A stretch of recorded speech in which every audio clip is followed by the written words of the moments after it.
Hello and welcome to Everywoman. I'm Shuli Ghosh. This week, how the women of Turkey are fighting plans to label them a vulnerable group. Talking sex, the internet blogger shocking China with her frank opinions. And it's Breast Cancer Awareness Month. But how much do you really know about the disease? In Turkey, women's groups have fought hard for legal and political equality with men. Thanks to their efforts, a clause was included in the current constitution, Article 10, which guarantees equal rights for all. Yet that could be about to change. A new draft constitution wants to remove that clause and replace it with one describing women as a vulnerable group needing special protection. Well, activists are furious, saying it sets the country back years in terms of gender equality. Well, for more on the impact of this, I'm joined by Dr. Farida Achar from the Gender and Women's Studies graduate programme at the Middle East Technical University in Ankara. Thank you for joining us, Farida. First of all, what on earth is this all about? What's the thinking behind this? There is a new constitutional draft, and in it, a really unexpected formulation about equality. As you have mentioned, there is no specific mention of gender equality in the new draft. Equality as in general is taken care of under Article 9, and here women are considered with groups in need of special protection, and it is said that measures taken for groups in need of special protection, such as women, children, and the elderly and the disabled. So, Farida, can I just clarify, Farida? Women are being placed in the same grouping as children and the elderly and people with disabilities. Is that correct? That is correct, and that is of course very enraging for women's groups. Many women being constituting 50% of the population, and Turkish women have had a history of activism and success and professionalism and having their voices heard and counted in this country. They are outraged with this, of course, but that's not the whole story, because it also means that the new constitution does not mention equality of men and women specifically, and that is considered to be a step backwards by women's groups. So, but what could it mean in practice for women being labelled a vulnerable group in need of special protection? What does it actually physically mean for women in Turkey? It would simply mean, I think, watering down of efforts that will be that are expected for gender equality. In other words, but does it mean, for example, that men might prevent their wives from going to work because they wanted to protect them? Men's possibility to to limit their wives' professional activities, for instance, has not existed in Turkish law for many years now. So that kind of drastic sort of measures are not or developments are not expected. What is expected, though, is that just as the turn of the road, where much more proactive measures are expected from this government to bring gender equality in reality to Turkey, all of a sudden this will take a back seat in terms of priorities. But are you surprised that Erdogan's government has proposed this as a constitutional change in the first place? This is something that came as a total surprise. I know that there is a justification for it.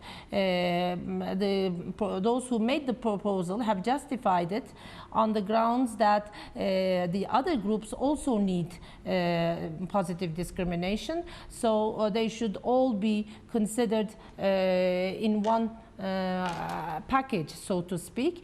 But this is simply not acceptable as far as women's rights and women's equality is concerned, because it will send a wrong message to society. Indeed. Well, we will of course be watching developments in Turkey, and we hope to talk to you again about this. But for the moment, Dr. Farida Achar, thank you very much indeed for speaking to us. Now, in the last in our stories from China, we meet a woman who does something previously unheard of in such a conservative society. She publicly and openly discusses sex on the internet. She calls herself a loose woman and she's constantly monitored by the authorities, but she says she's just expressing herself. Julian Ong went to meet the online blogger known as Hooligan Yen. My generation was born in the pre-internet days of the 1970s, so I never learned about computers in school. I only got hooked on the net when I started blogging. My small fame as a blogger has landed me a job as a travel website editor, but I never thought I'd be part of the IT industry. I was always envious of people who could sit in front of a computer and call it a job. But today, my dream has come true. I have a day job and I can still blog. Going by the moniker of Hooligan Yen, Yen is famous throughout China for posting intimate details of her sex life online.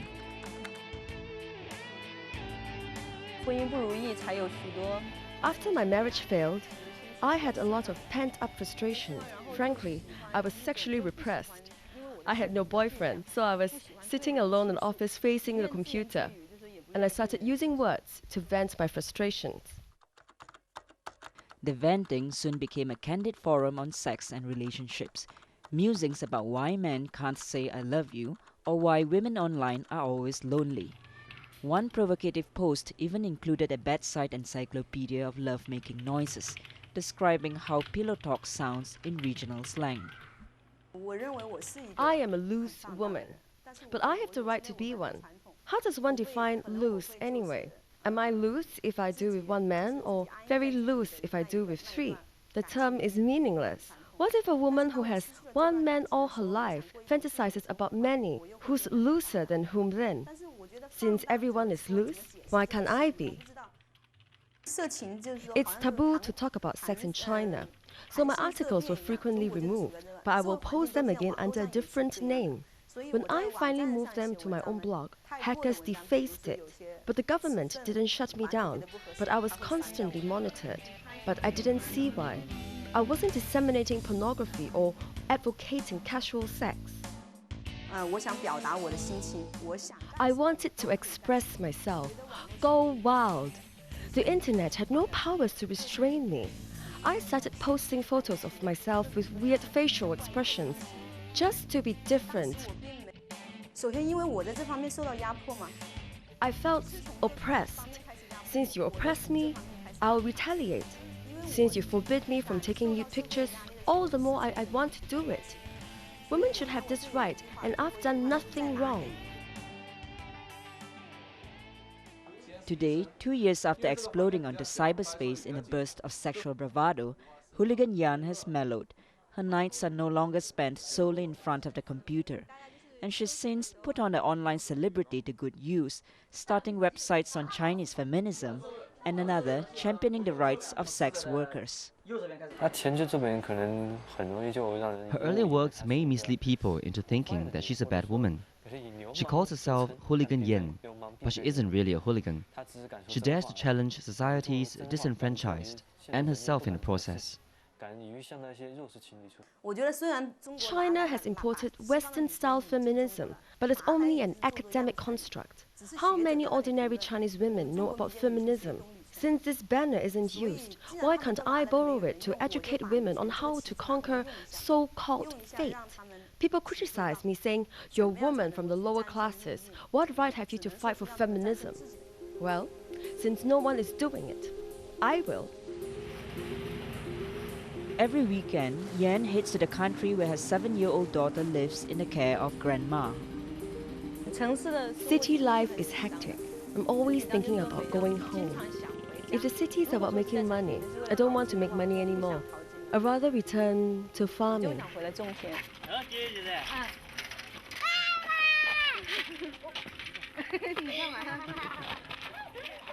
Here, I belong to this small circle, this small village. I belong to my parents, to my child. I'm an obedient child and a good mother.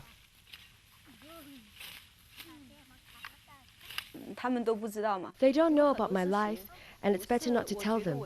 Sometimes you need to experience something before you understand it.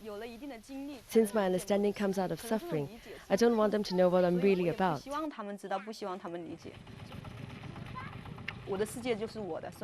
My world is mine, even if it's full of pain and despair. It's mine.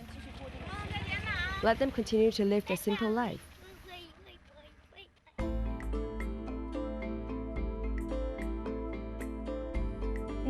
10 years ago, I would never had the chance to be somebody. Before the internet, the words you say don't go very far if you're from the lower classes.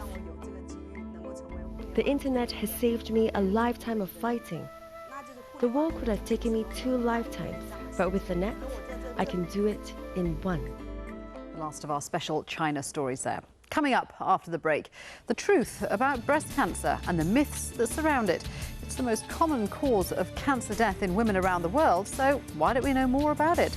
Join us in just a moment.